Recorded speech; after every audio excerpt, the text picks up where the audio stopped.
El viernes 7 de agosto ocurrió esto en el euro dólar. En cuestión de segundos el precio se disparó y aunque viendo el gráfico ahora parece muy fácil de decir simplemente que el precio subió, detrás de esa vela ocurrió algo muchísimo más interesante. Estados Unidos acaba de publicar sus datos de empleo. Y hoy quiero explicarte desde cero qué significan estos números, por qué afectaron al dólar y cómo terminaron provocando este movimiento en el euro. Así que si alguna vez has visto una noticia afectando el mercado y no has entendido nada de lo que ha pasado, este video es para ti.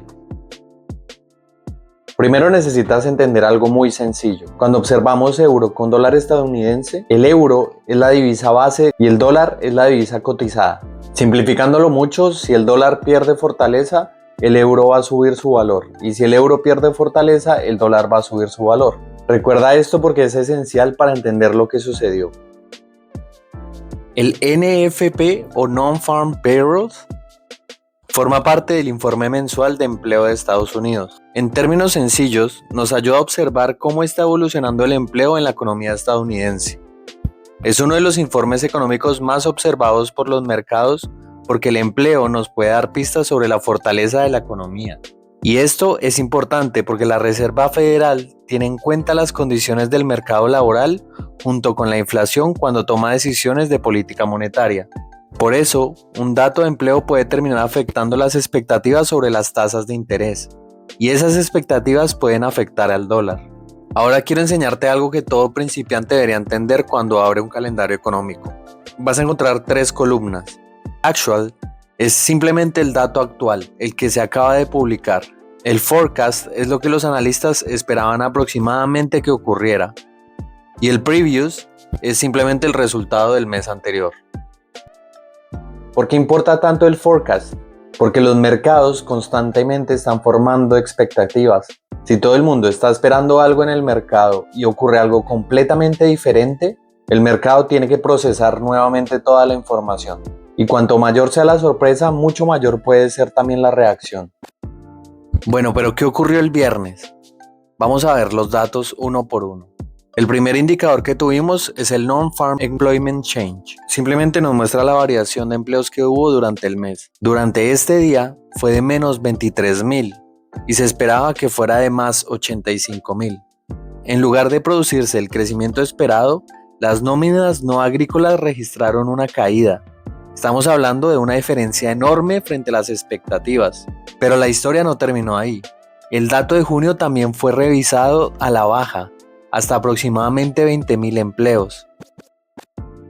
Así que el mercado no solamente recibió en julio un dato mucho peor de lo esperado, también descubrió que el mes de junio fue mucho más débil de lo esperado. Eso ayuda muchísimo a entender la magnitud de la reacción. Al mismo tiempo, tenemos los ingresos promedios por hora. El mercado esperaba un crecimiento mensual del 0.3%, pero el resultado fue solamente el 0.1%. Los salarios también son importantes porque pueden ayudarnos a entender las presiones inflacionarias dentro del mercado. Cuando los salarios crecen mucho, los trabajadores tienen mayor potencial de gasto y eso siempre va a mantener una presión sobre los precios. Un crecimiento salarial débil puede apostar en la dirección contraria.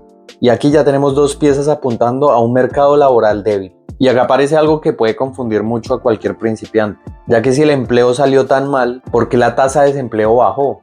A primera vista puedes pensar que baje la tasa de desempleo es bueno para el dólar, pero hay algo muy importante a analizar detrás de ese número. La tasa de desempleo estuvo relacionada en parte con la disminución de la participación laboral, es decir, el descenso de la tasa de desempleo no necesariamente quiere decir que el mercado laboral se haya fortalecido. En otras palabras, la tasa de desempleo no depende únicamente de cuántas personas tienen trabajo, también depende de cuántas personas hacen parte de la fuerza laboral y están buscando empleo. Por eso nunca debemos analizar un indicador solo. Un número puede parecer positivo hasta que entiendes lo que está pasando detrás de él. Ahora sí podemos observar el conjunto completo.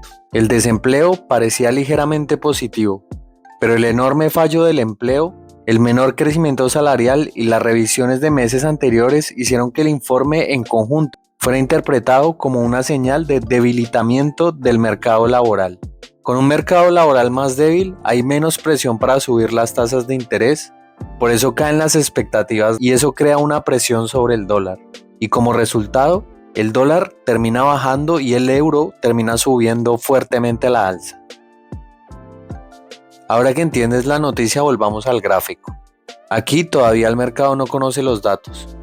Y acá llega la información. El dólar empieza a debilitarse rápidamente y por eso vemos esta enorme expansión alcista. Después de la primera subida brutal, tuvimos una caída. Y luego el mercado subió y bajó. Volatilidad por todas partes. ¿Por qué? Porque después de una publicación de alto impacto, el mercado está procesando mucha información prácticamente al mismo tiempo. Entran compradores, entran vendedores, se cierran posiciones, se ejecutan órdenes pendientes, los algoritmos reaccionan y el mercado empieza a buscar un nuevo equilibrio. Por eso la primera vela no quiere decir que ya haya una entrada.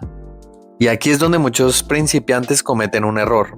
Ven esa vela gigante y deciden entrar, ya que no quieren perderse el movimiento. Pero cuando entran en esa vela, la gran parte del movimiento ya sucedió. Durante las noticias suelen aumentar los spreads, aparecer slip page y producirse movimientos violentos en ambas direcciones. Recuerda que operar noticias no consiste en perseguir una vela. Y quiero que te quedes con algo de este video. Cuando abras un calendario económico, no mires simplemente rojo o verde. Pregúntate, ¿qué esperaba el mercado? ¿Qué ocurrió realmente? ¿Y qué otros datos se publicaron? Pregúntate también si hubo revisiones de esto y qué significa todo esto para los bancos centrales. Y finalmente y más importante, ¿cómo está reaccionando el precio? El análisis técnico nos enseña a cómo está reaccionando el precio. El análisis fundamental nos enseña qué está pasando en el mercado. Y cuando entiendes las dos cosas, dejas de mirar simplemente velas rojas y verdes y empiezas a comprender mejor la historia que el gráfico te está contando. Si te gustó este tipo de contenido, déjamelo en los comentarios, porque puedo empezar a hacer más análisis de todas las noticias que vienen en el futuro. Y si estás empezando en el trading y quieres aprender todo lo que es el análisis técnico, el análisis fundamental, la psicología del trading y la gestión de riesgo, tienes mi curso de inversión maestra en el enlace de la descripción.